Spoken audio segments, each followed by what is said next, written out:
Hello, and welcome to Soft Human Voice. This is a podcast dedicated to helping you remember your source and divine connection. We want you to know that you're not alone, that you are loved, you are wise, you are intuitive, and you have way more co creative power than you think. We tend to forget how vast, powerful, interdependent that we all are. And I wanted to do this podcast to remember this together.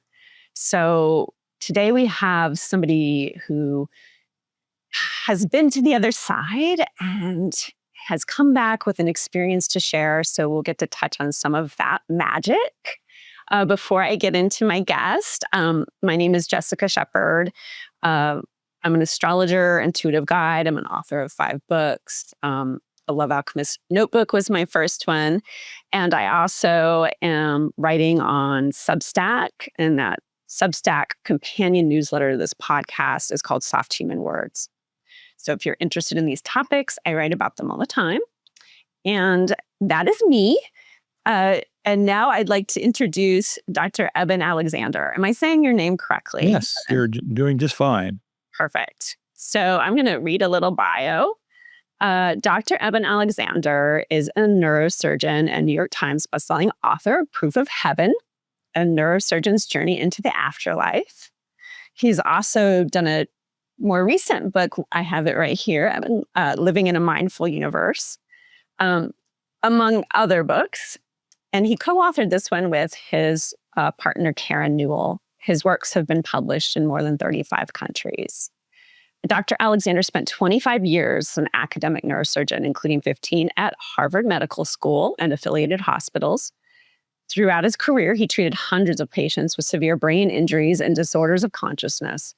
And then in 2008, his own life took an extraordinary turn when a rare bacterial meningitis left him in a week-long coma. And to everyone's surprise, including his own, he awoke with vivid memories of what he describes as a profound journey beyond this world, an experience that forever changed his understanding of consciousness and the nature of existence. So I have been really looking forward to exploring your journey with you today. Can I call you Eben?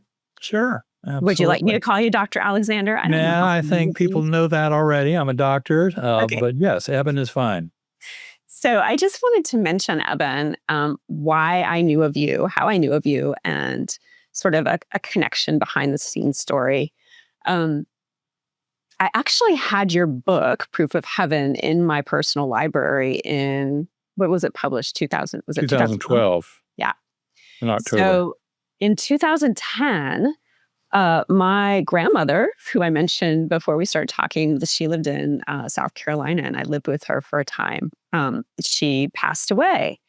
And for some reason, I was at this point in my life where I'd had other significant relationships. Death still dealt with that.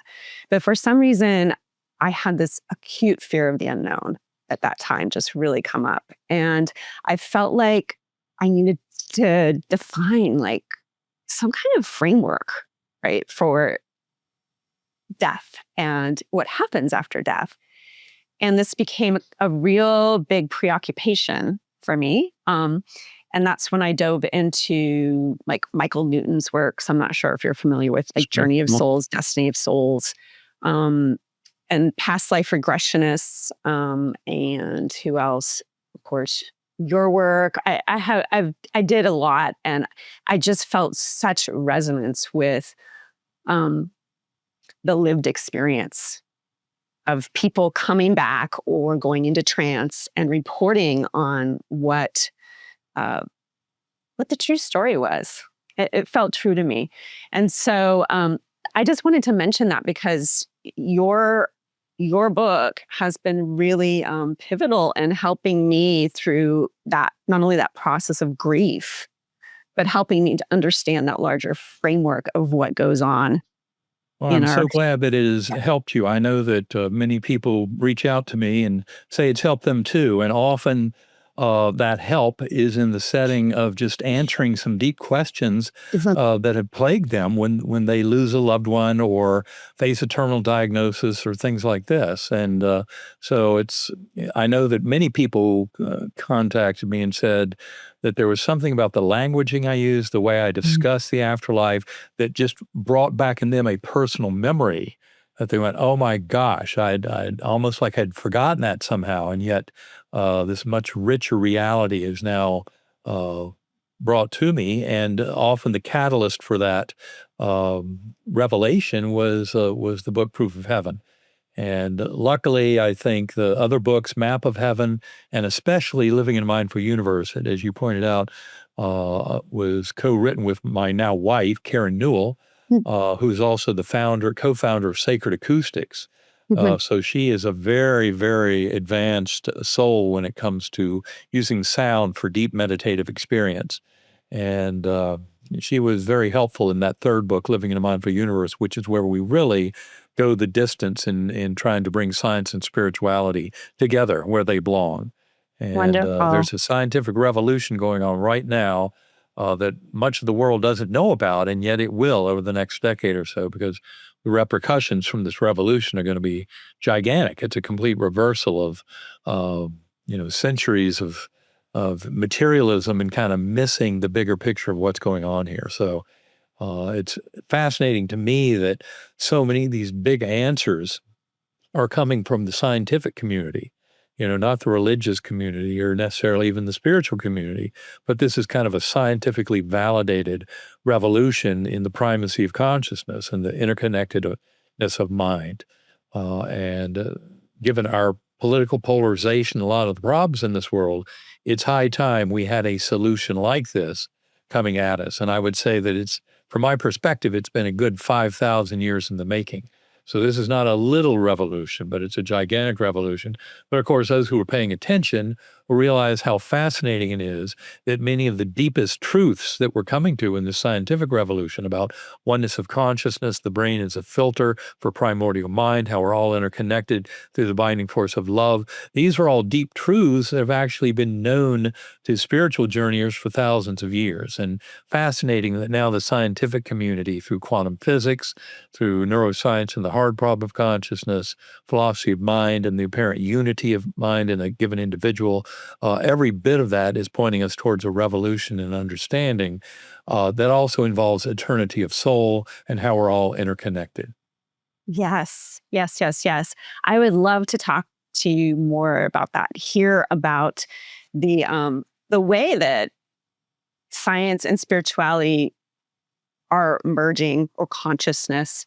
I also, as you were talking, my curiosity was piqued because it's interesting to me that you come from this very strong science academic background, and you were at Harvard, and you were doing all this work that was very logical, left brain, cognitive, focused, mechanical in some ways, excuse me, on the brain. And then you had this extraordinary experience. And uh, from what I read, you are saying that, wow, okay, now I'm understanding that consciousness is not contained within the mind, within the brain. There's a larger mind, there's a larger consciousness.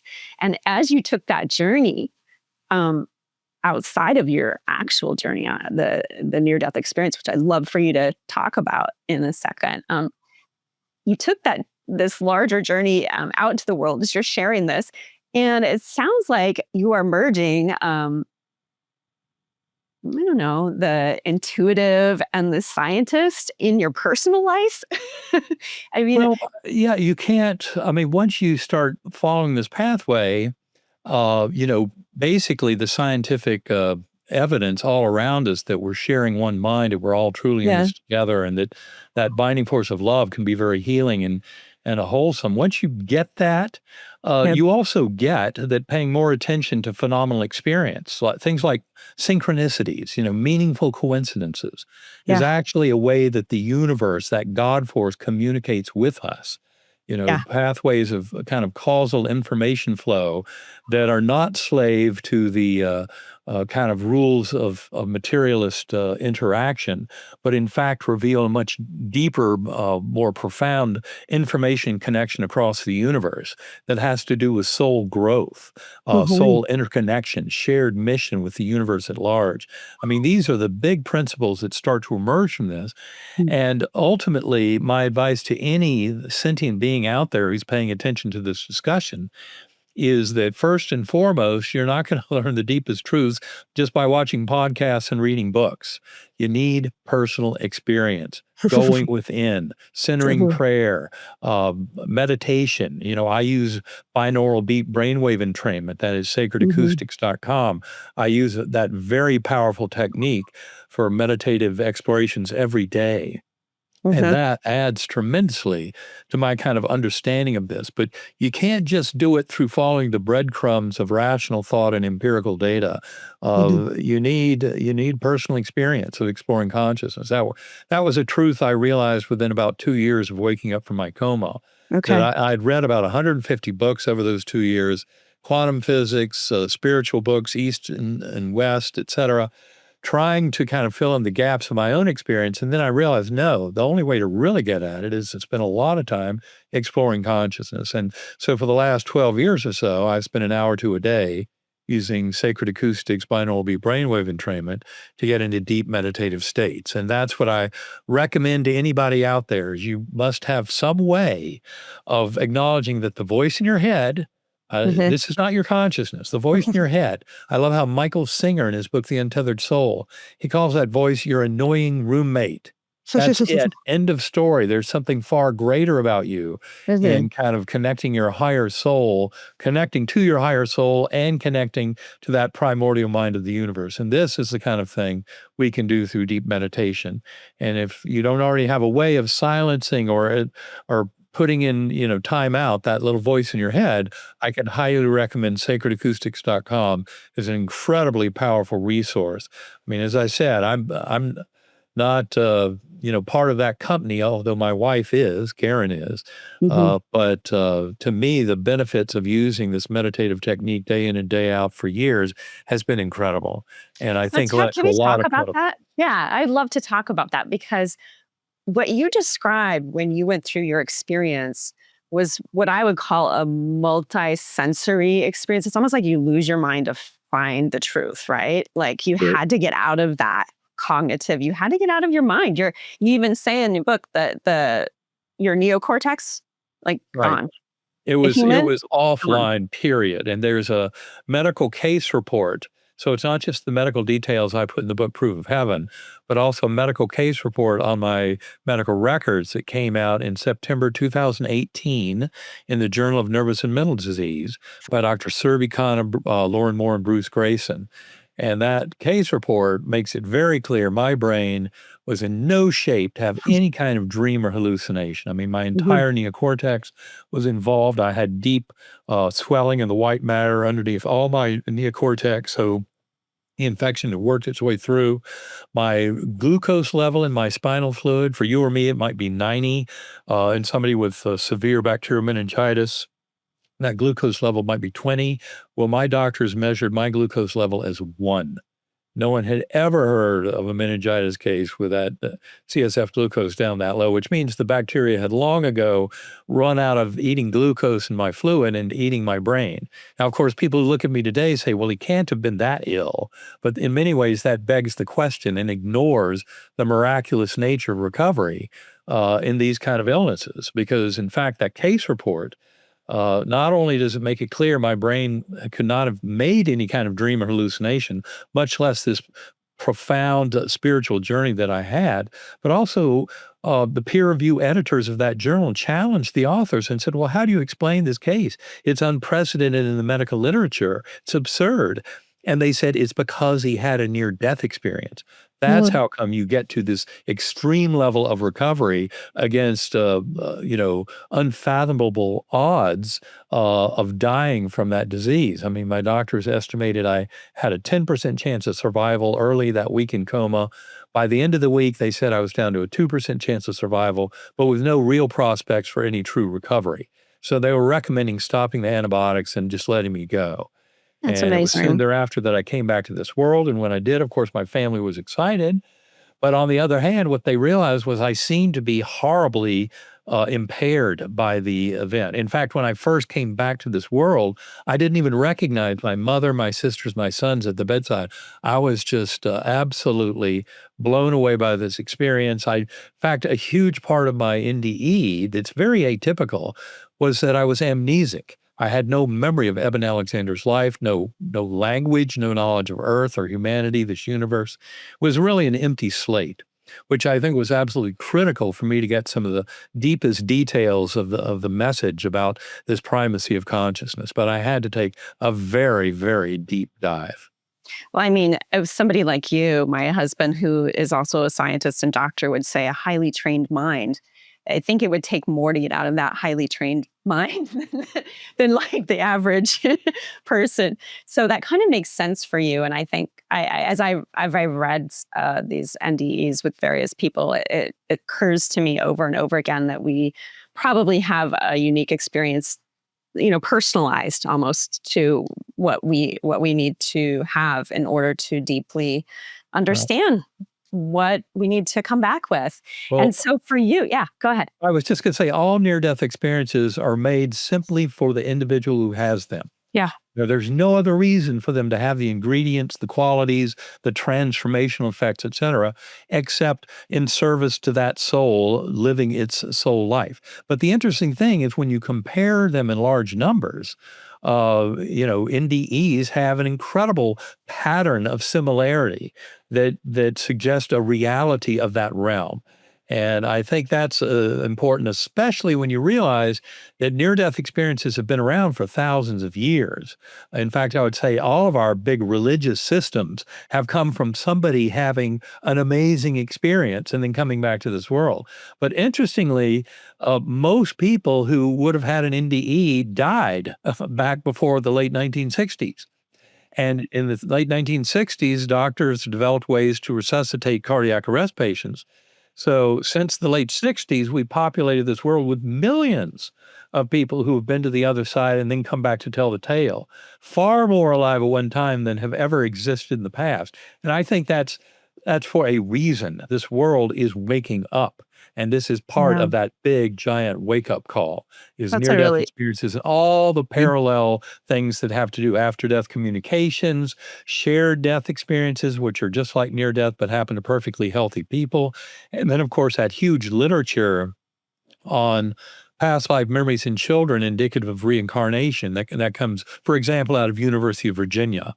And they've studied over 65 years, they've studied more than 2,500 cases of children claiming memories of past lives. And in those cases, 1,700 they've solved. That is actually found the person who lived before that the child is describing. And don't worry that your loved one might reincarnate before you need them to escort you over. That doesn't happen from my perspective. And the full explanation of that requires a much deeper dive into the nature of near death experiences and especially life reviews. The life reviews, which happen in about 50% of near death experiences, when you study them scientifically, as Bruce Grayson has done, he's a skeptical psychiatrist who's studied near death experiences for 45 plus years. And he wrote a beautiful article in the Journal of Near Death Studies in the fall of 2021, where he discussed almost 700 life reviews. And when you find out that a third of them involve your entire life, you might say, how can that be? And it's because they occur in a timeless realm. So don't think that these are just vague memories or wishful thinking about life events. This is a very powerful experience that instructs us about the nature of consciousness and reality in many ways. And so the fact that a third of people can have their entire life involved in the life review is very telling. But again, I reassure you, there's so much of a theme of love and connection in all of these stories, after death communications, deathbed visions, all of that, that you should never worry that your loved one would not be available to you. And my evidence for that is that people the three-quarters or so of those people in Bruce Grayson's study said that it was like a reliving of events, not just remembering. And something like 84% of them said it was also a reliving of events from the perspective of everyone involved. So, in other words, the golden rule, treat others as you would like to be treated, is written in the fabric of the universe as life reviews, because 84% of these people are experiencing the events of the life review from everybody's perspective. So, if you were busy handing out paintings, suffering to others, in the life review, boom, it comes right back on Mhm. you. Mhm. So these Mhm. are a gentle nudge, and they've been there for forever, but a gentle nudge to get us back on track of taking care of each other and being responsible spiritual beings. Yes, yes, yes, and that's so important right now, right? As you were saying, these kind of discussions couldn't happen in a more interesting and imperative time with the amount of separation and things going on in the world, where people are clearly forgetting our lack of connected, or that we are connected. They're thinking that in these separative terms, and I'd love for you to actually tell us about your experience. Uh, you didn't have a life review. Your experience was unique to you.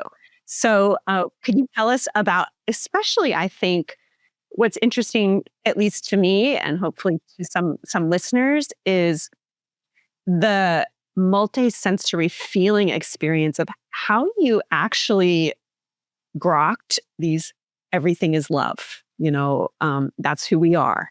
All How did right. that happen for you? Well, I think I often use the phrase knowledge through identification, Mhm. which means you become huge swathes of the scene. Like in those life reviews, you would become the other people involved. And Mhm. that's how you become aware of their feelings. Now, for me, I'll be brief as I can here Mhm. because I want to leave you plenty of time for questions. But it all started in what I call the Earthworm's Eye View, a primitive course on responsive realm. And when I was there, I had no memories of anything. So empty slate. And I was rescued by a slowly spinning melody, a white light that opened up like a fabric in that ugly earthworm eye view and took me up into this brilliant, ultra real gateway valley. And that was in many ways like Plato's world of ideals, but for the individual soul. So there was no sign of any death or decay. It was all almost a world of perfection. And in that Gateway Valley, I had no body awareness, but I was a speck of awareness on a butterfly wing. And there were millions of other butterflies looping and spiraling in these Mm. vast formations. We were above this incredible meadow that was filled with thousands of people who were dancing, children playing, dogs jumping. I mean, all this festivity. It's, kind of the last thing you might expect, but it was an incredible joy and festivity going on below.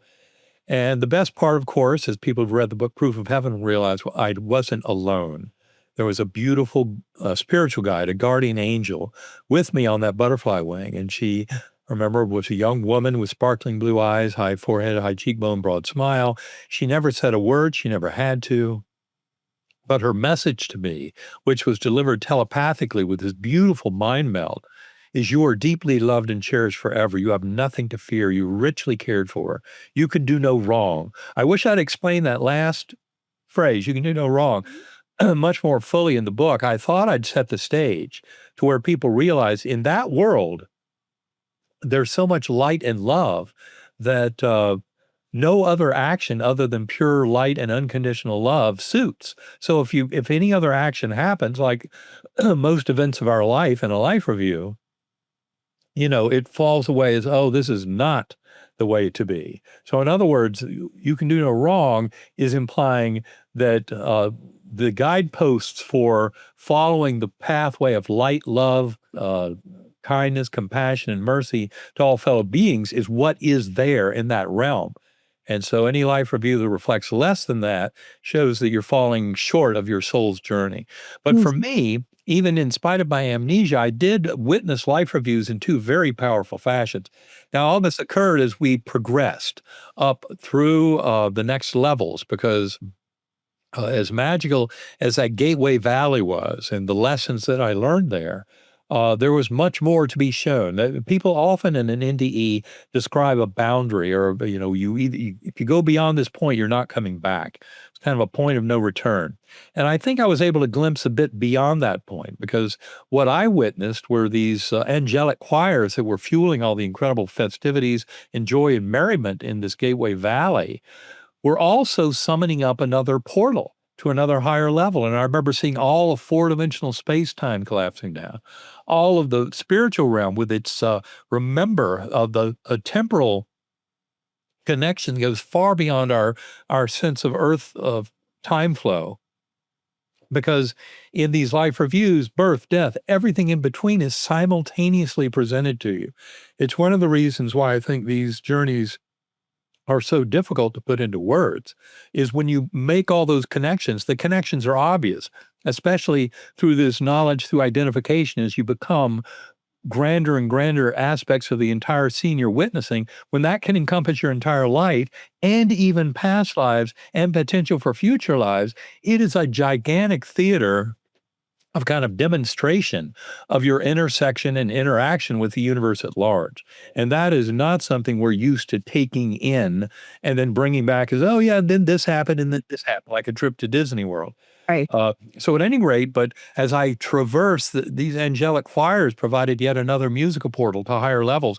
So I saw all of that collapsing down as I entered what I call the core.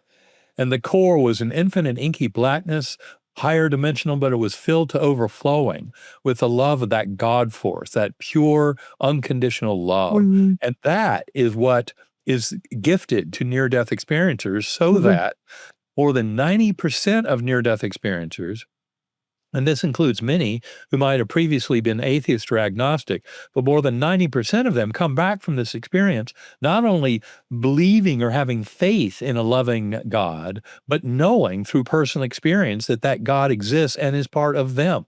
In fact, Mhm. for me, what I came to recognize in that core realm was my very conscious awareness was directly sourced in that God force. So there was no way at all to ever be distant from it. That God force was always present. And so this is, and that's the kind of reassurance that most NDEers have. They come back knowing that death is nothing to fear. It's a transition. It's part of life. But it also brings up the reality of eternity of our soul connections with our fellow soul mates. And that's a very important and refreshing concept to kind of come bring into life. Now, for me, the two visions I had that showed me life reviews and reincarnation in very strong fashion all occurred in that core realm. The first one, the simpler one, was called the flying fish vision. I won't go into detail because the next one had far more power to it. And that happened during a later passage because I would spontaneously tumble back down from this sanctum sanctorum of the divine, that highest level of the core, and I'd find myself back in the earthworm eye view. But by remembering the musical notes of the melody, I could conjure up these light portals. And that's how I could basically traverse these spiritual levels, is by remembering these kind of musical perfections Yep. that were part of the journey. And of course, music in that realm goes far beyond anything limited by the music we hear in this world in our four-dimensional space-time. So it's an Yeah. idealized form of music that is quite spectacular indeed. But in this Indra's net vision, that was the major vision I had, showing me life reviews, showing me Look. reincarnation, showing me souls working together, showing how it's all about that binding force of love. Um, and that in that Indra's net vision, to me, it was simply a vision of all these interwoven threads. And the threads were silvery and golden, and their web and weave was really related Mhm. to our life, death, rebirth, life, death, rebirth, over and over again, as it all worked towards this golden center of what I Mhm. would call a Christ consciousness, after the writings of Pierre Teilhard de Chardin, who wrote a book called The Phenomenon of Man in the Mid-20th Century, where he acknowledged that, yes, evolution was happening. At that time, the big debate was about Darwinian evolution of biological systems on Earth. But what Desjardins realized is that evolution is happening on a much grander scale, that all of consciousness throughout the cosmos is in a process of evolution. And that's basically what I was able to see in my vision No. of Indra's net, and how all of our lives contribute to this growth of consciousness in general, and how really it's hardships and difficulties that contribute tremendously to our soul growth. So I came back from my NDE embracing that hardships and Mhm. challenges in life are the gifts that kind of energize and empower our ability to come forward and to grow, to transform as souls, and to contribute to the evolution of consciousness itself. That was something that was a very, very powerful lesson from my journey, and I've spent the 17 years since then, many of those years in deep meditation Mhm. on a daily basis, coming to make better and better sense of it all. But to me, the lessons are very clear. This is what we've tried to convey in our books, especially in the third book, Living in a Mindful Universe. When you take quantum physics, which is clearly related to consciousness, the hard problem of consciousness and philosophy of mind, the binding problem of consciousness, which is the apparent unity in an individual. That's a very difficult thing to explain from a materialist standpoint, where you're postulating that there are many different neural nodes of the network that are contributing to this thing we call consciousness. But how come it seems so uniform? It's Mhm. uniform because it's uniform from the get-go. It's filtered in from a primordial mind as a little dissociated eddy current, and that's the part that we're working with. But when we die, our consciousness doesn't just end. It's liberated back into that larger ocean of consciousness. Mhm. But important to get is when you then look at all those reincarnation stories, the past life memories in children, you realize there's some mechanism for uh, uh, uh, memory connection between those lifetimes, even though only 1/5 of the cases at UVA were hereditary, that is, in the same family. So 4/5 of them were not. And many of them happened decades and decades apart. Like the story in Soul Survivor, SOUL Survivor, of the reincarnated World War II fighter pilot. He died in March of 1945 in the Battle of Iwo Jima, but then he was reincarnated in Louisiana as a young lad, 55 years later, 53 years, whatever it was 53 years later. So in April of 1998, he was born in Louisiana. And that story is just loaded with connections between the two lifetimes, and yet they were half a century apart. Um, so memory is not stored in the brain. That's one thing we discuss in detail in our book, Yeah. Living Divine for Universe. But also that timelessness is a very important feature of this, that we live through much grander timescales than we used to when we just discuss our human body in this one lifetime. Right, right. It puts a whole new spin on impatience, doesn't it? When you come back from an experience like this, and people I talk to who are impatient for things to happen, there is that elemental divine timing that if you can tune into that, it's always there. I would love for you to talk to us about a few things that I'm curious about. Metaphysical beliefs are something that I saw evolve into truths in your because of your experience. You come back, and for instance, true thought, you say in Proof of Heaven, is pre-physical and outside the brain, as we've been talking about. To me, I'm like, oh yeah, intuition is real, and Right. okay. And then thought, you said in another instance, when you were describing that going from that primordial goop, the brown stuff, Uh-huh. into these Earthworm eye other view. wonderful realms. You said you would, to do that, you would just think of music, and you would think of, and so you said, in the world above, I discovered that to know and be able to think of something is all one needs in order to move toward it. And that to me kind of like blew my mind in a really good way, because that's what I'm more from the metaphysical side. You come from the, science. And I'm like, oh, of course, that's what we do in metaphysics. We realize that everything is resonance, and that if we want to move from one point to another, we really embody it. Think Right. of it and embody it. And what you describe as actually thinking of music feels multisensory. So Right. it's almost like you knew you had the multisensory experience, or you had it from your guide and you knew how to tune into it. And once you figured that out, you were able to move. And that really is interesting to me, how, this isn't the realm of belief anymore. Right. This is like, thought is co-creative.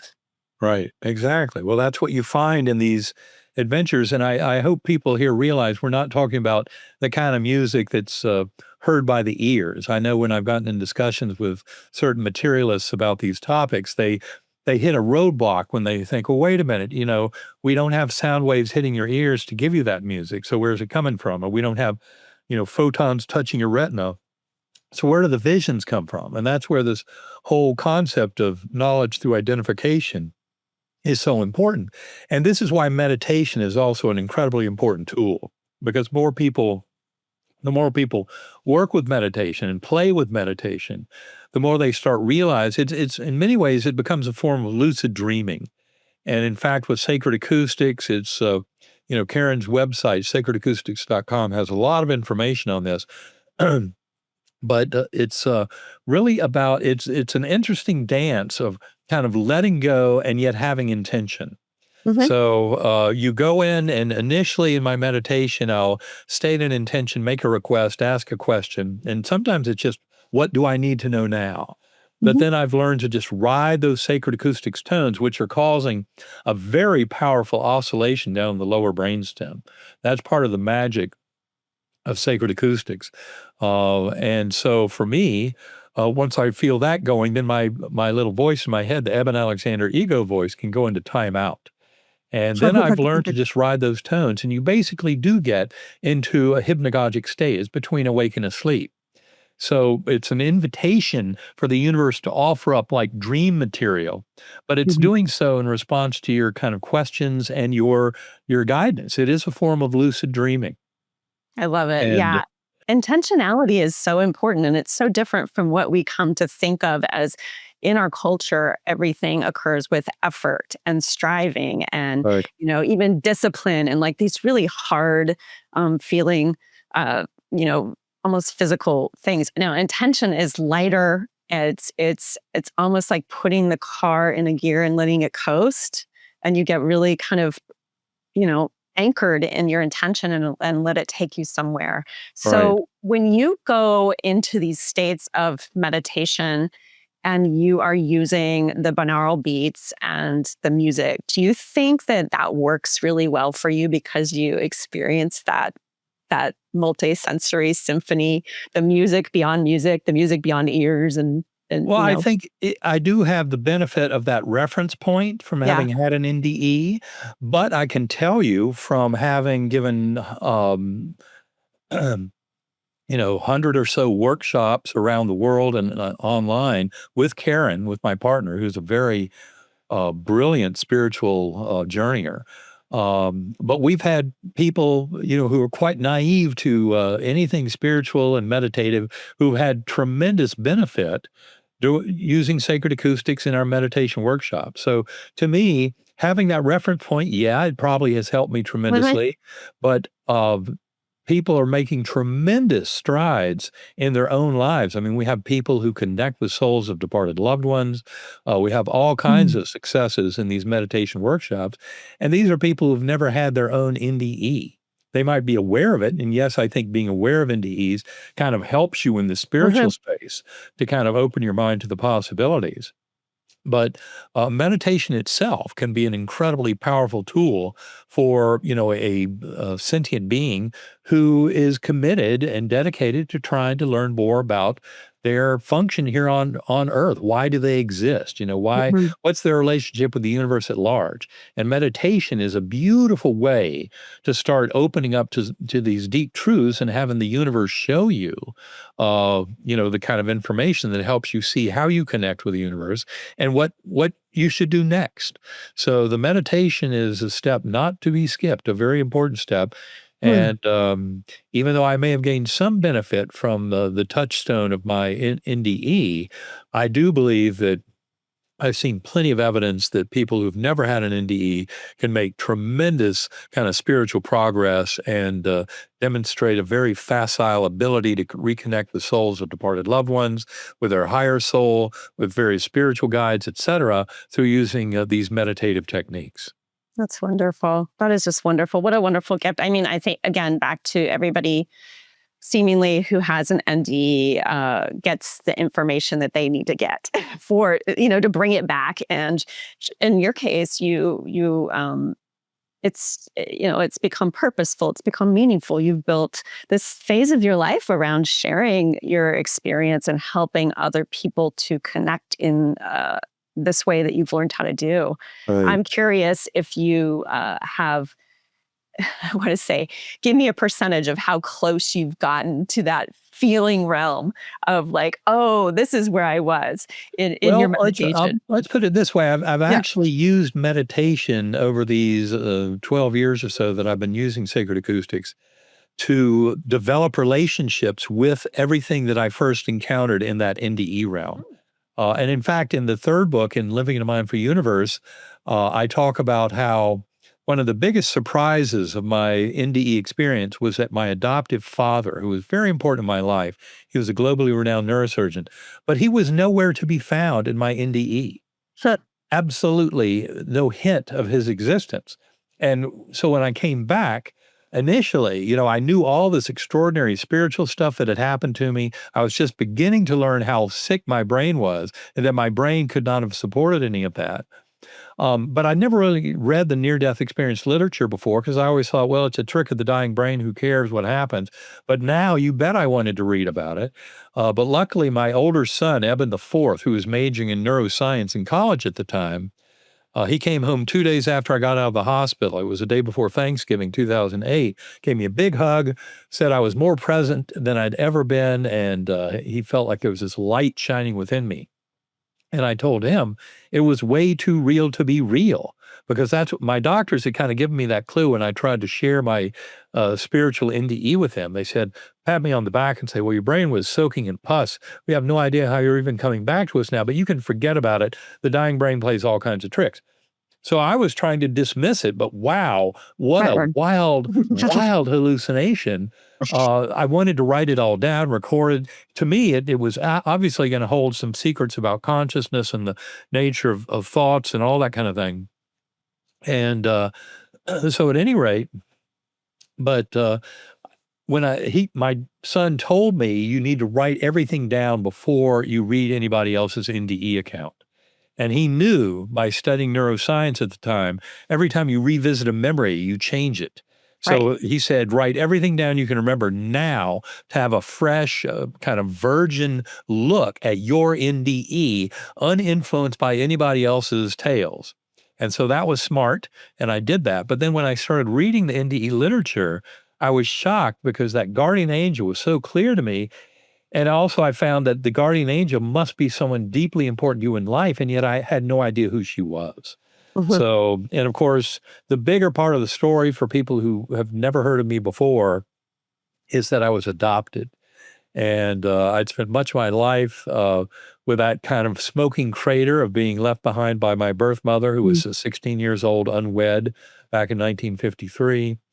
And then, the adoption reunion that happened a year before my coma is a giant part of the story. Mhm. But all that adds up. But then you realize, so where was that father energy? My dad, who had passed over 4 years before my coma. And that's what we explain in Living in a Mindful Universe, because in a deep meditation about 2.5 years after awakening from coma is when I finally encountered my father's soul in meditation. Wow. And he made it crystal clear that I was on the right pathway, pursuing sound for a deep investigation of consciousness and meditation, that consciousness was fundamental and primary in the universe, and our soul connections were eternal. All this was made clear to me in one brief, bam, a thought ball that came to Wow. me in a meditation with my father's presence. So what I'm telling you is that I've used the meditation to connect and Yeah. actively engage my relationships with that primordial mind and higher Mhm. soul. And that's where I would advise people start using this and putting it to their own good use to coming into kind of a soul awareness and a soul journey. I think that Very all you important. have to do is to really, I mean, in my experience, you have to really want to explore this stuff. You have to really try, like connect. It's a practice, it's a discipline. I like to call it a practice because practice is a little more fun of a word. But like you practice, you make it a consistent part of your reality so that it becomes as real and as important as making breakfast. I check in with myself. I go into a deep state. And anybody who wants this, and it's kind of what I feel too about just being intuitive or whatever extra gifts that you may think you don't have. If you want it, you can have it. And you are living proof of this. You can go back into these moments or not back, you can remember by You'll relive them. consistent practice. Yes. Yeah, Yes. right back into Because them. time is, Time is not yeah, linear. That's yeah, that's that's the right. thing, and we have Right. the general concept is spatialization of time, which means you can explore backwards and forwards through time, Right. and even have simultaneous presentation of multiple events. So, Right. yeah, the meditation is incredibly powerful, and this is where you really get to mind over matter. And to me, mind over matter is especially important in healing and coming into wholeness. And Right. that's where I would say that meditation can provide tremendous gifts of kind of personal growth and understanding. And also, I would remind people that the last thing in the world you want to do is go to the end of your life as this materialist who believes that it's only the material world that exists, that our brain creates consciousness. When the brain and body die, conscious awareness dies. And then you get to the end of your life, and all of a sudden your loved ones are really there and they're really welcoming you Yeah. over. And it's not imagination and it's not wishful thinking. Yeah. And then you go, oh my God, I wasted my whole life thinking materialism was correct. Well, I would advise people make the change now, Yeah. long before your last moments in this body on earth, and start working with your higher soul and with this connection. It's all about the higher good, and it's all about helping others, and it's all about manifesting love, kindness, and compassion, Great advice. forgiveness when necessary, for self and for others, and Mhm. learning to see the hardships and difficulties as gifts, because it's how we respond to those challenges that actually determines our soul growth. So all of this fits into a kind of a interesting approach to life that can be Mhm. far more rewarding and powerful and aligned with what you're actually here to do. And it's more fun. I mean, isn't it way Definitely more more fun. fun to explore these things than to dismiss them out of hand and then, think that it's all really flat and the world is, 2D? Well, and plus our world is our world is very ego besotted, Yeah. soaking in narcissism and a bunch of egotistical madness, and it's infiltrated in our politics and global systems and led to war and violence and conflict. And the antidote for that insane egotistical madness is focusing on the higher good and on the soul's journey and on Mhm. we're here to help each other. So all of this is a recipe to help us come more into sanity. It's so timely. So I really appreciate this conversation. And before we kind of close this, and I'd like to give you an opportunity to mention all your upcoming events because you travel quite a bit and share your experiences. But before we close, I would love for you to, and this struck me, prayer. Um, there was a turning point for you when you came back and you realized you wanted to come back and you were in this experience, right? But the way you tell your story in the book is it's really I love the storytelling quality of it because you kind of dip in and out of what your family was experiencing in this very real way of your body and what was going on with you and then what you were experiencing is kind of simultaneously. But Mhm. there was a moment when you kind of were I don't know, surprised, shocked out of this NDE experience because there you saw what was it, six figures or six? Well, I Can saw you tell six me? faces, and they would just kind of bubble up out of the Uh-huh. muck. And this was at a point where I already realized that the rules had changed. I'd spent this entire NDE kind of circling through these very spiritual realms from the highest all the way back down to the lowest and in between.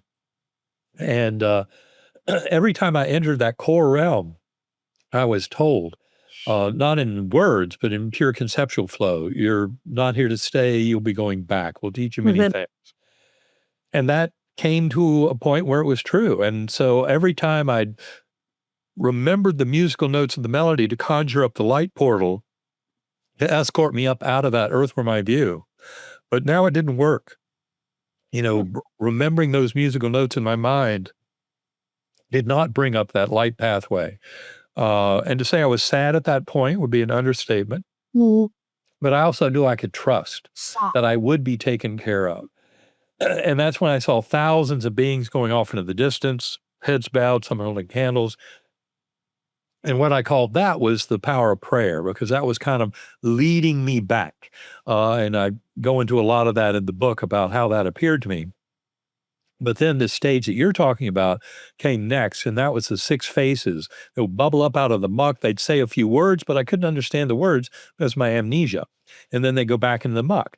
And I remember that as clearly today as if the whole thing happened yesterday. Those faces are just burned into my memory. And yet, when I saw them, I did not know who they were. And they were, importantly, they were family and friends who were there the last 24 to 48 hours of coma. So, in other words, they told me that all the rich spiritual journey that had happened earlier had to happen between days 1 and 4 or 1 and 5 of the 7-day coma. We discuss all that time in Mhm. detail in both Proof of Heaven and Living in a Mindful Universe. Um, But those six phases were very important because they helped me to realize this didn't all happen when I was coming out of coma, Mm. because that period, is well defined. So to me, it was astonishing. And of course, the sixth phase was the most important. That was a 10-year-old boy. And I didn't recognize him at the time, but it was my son Bond. And that was day 7 of coma, Sunday morning. I'd been in coma 7 days.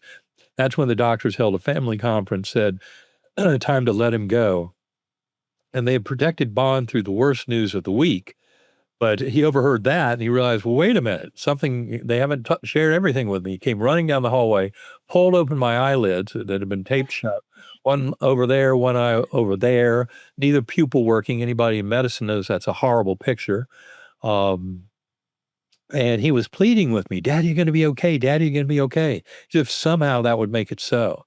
And that's what drew me back to this world, because this Okay. entire Yeah. journey, I could have this kind of detached relationship with it, because of my amnesia. I didn't have any Mm. specific memories of souls that I was responsible for or anything like that. But now all of a sudden, with this vision of Bond and his pleading with me, you're going to be okay. I knew I had to do something, and that something was coming back to this world. And so, thank you, Bond, for Beautiful. bringing me back. I think fascinating in retrospect that we gave him that name back in Huh? 1998 There we when he was go. born, Bond, because he turned out being my bond to this To the world. earth. Yeah. So beautiful. Thank you, Bond. And Eben the Fourth, my other son, obviously has had a tremendous amount to do with my understanding of all of this. Both my sons have contributed tremendously to my understanding of consciousness and my journey and kind of the power of meditation and everything else. And that's often a common NDE experience I've read that the kids pull you back, right? I Yeah, have unfinished business, or I have to take care of these children that I right. have. Well, that So, was absolutely what drew me back to this world mhm, was a sense of responsibility and caring for mhm. him. Nice, And yes, wonderful. I'm Yeah, I'm very glad I came back. I'm sure he is too. Well, they are, and they also realize there's nothing to fear about death. So that wasn't just my little benefit from this, but a lot of family and friends came to recognize the deep and powerful truth of this journey is that we're all eternal souls. Such a gift. We're in And this so the together. amount of light you brought back, the amount of uh, awareness and fearlessness that you brought back, of course, radiates off of you. And so everybody close to you must have that experience of this gift as well. I just think it's so beautiful that we can give this to Well, each I other. love sharing it, and it's, Yeah. in the modern polarized world, this is an antidote to some of the worst angst. I mean, if you got a pilot study out there supporting sacred acoustics for relief of anxiety. It's a peer-reviewed pilot study in the Journal of Nervous and Mental Disease by Dr. Anna Yusim that came out in February of 2020, and, it's all about sacred acoustics and says that basically over 2 weeks of listening, she had a 26% reduction in anxiety symptoms in her patients. That's Wow. versus only a 7% reduction over 2 weeks of standard talk psychotherapy for anxiety. So, just at the very get-go, got a very powerful pilot study uh, supporting the reality of sacred acoustic binaural beat brainwave entrainment as a beautiful way to get rid of anxiety. And I promise you, it's doing a lot more than that by connecting you with primordial mind and your higher soul. Yeah, you're bringing more light. You're bringing peace, love, equanimity, comfort, grace, forgiveness. What the Rumi poem is there, what are 100 ways to kiss the ground? And it's kind of like there are so many different ways actually to get in touch with this aspect of yourself. You are speaking to one very powerful one. So I encourage, um, our listeners to explore. So tell us where they can find your work, Karen's work, and if you want to tell us about your trips here on Okay. Earth. All right. Well, you can go to Eben, EBEN, Alexander.com. And that's what I recommend to learn a lot more about me. There are event pages for things that are coming, past events, video, audio, lots of podcasts, lots of information. There's a recommended reading list that has more than 100 books and chapters, a lot of them hot links to the scientific papers, so you can get right to them. Nice. And there's an FAQ page. It's very important, especially, given some of the attempts people have made to try and discredit me. The FAQ page answers a lot of questions that are Mhm. out there in the public domain. Yeah. And also, I would say the event page there. I'll mention one thing in particular: the upcoming event on November 5th is something I'll be hosting. It's about a new book coming out. The book is called God, the Proof, the Evidence. That book is published in France and sold more than 400,000 copies in Europe. As of October 14th of this month, it is available in the US. And I'll be interviewing the two authors of that book on November 5th. And that event is right there on my events. There are plenty of other things there. Um, Is it an online event people can attend yeah, online, it's or is it online, one? so anybody can Okay. get to it from Right. anywhere on Earth. And Perfect. plus, of course, they can get to it later. It'll be recorded. So Yeah. if you at least register, you can have access to it later. But it'll be right there on my website.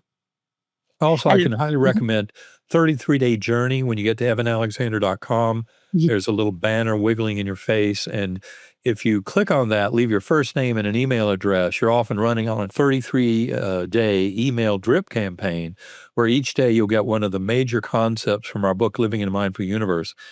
The Sweet. 33-day journey is completely free. It's been taken by almost 14,000 people around the world to date. They leave comments and help each other, so it's a community forming up. But that 33-day journey is a good way to get way into this stuff quickly. It also involves 4 sacred acoustics audio files that are a free part of that 33-day journey. So recommend that. And then I also recommend for people who want to get into meditation, try out sacredacoustics.com. Mhm. It's a very instructive website. Karen, my partner and the co-author of Living in a Mindful Universe, has put it together. It has a lot of very useful information on on meditation and especially using sound to get into deep states of transcendental awareness. And again, the magic of this particular sound is it's causing an oscillation in a 300 million year old circuit down in the Mhm. lower brainstem. That's what's going on. And people Mhm. often wonder, how can this stuff be so powerful?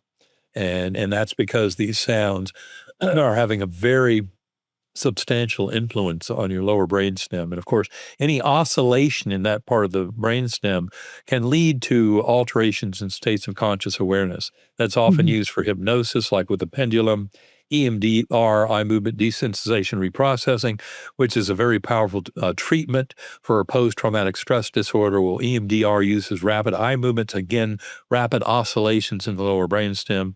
And with sacred acoustics, you're just taking that to an even more powerful, more primitive level. So, Great. and also I would offer up innersanctumcenter.com. It's a website, more than 50 interviews we did during the pandemic with thought leaders in consciousness, et cetera. But try out innersanctumcenter.com to learn a lot more about the other work we do. So you don't have to go experience what Eben did to in fact, I would recommend Don't I'd try like that. don't Don't try try this at that. home.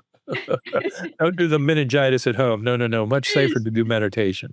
Yeah, yeah, yeah. No, this is a tremendous amount of resources that you've given all of us just from your singular journey, and it's such a gift. And I want to thank you for bringing your scientific mind to this subject, and for losing your mind in order to find this greater reality of expanded consciousness.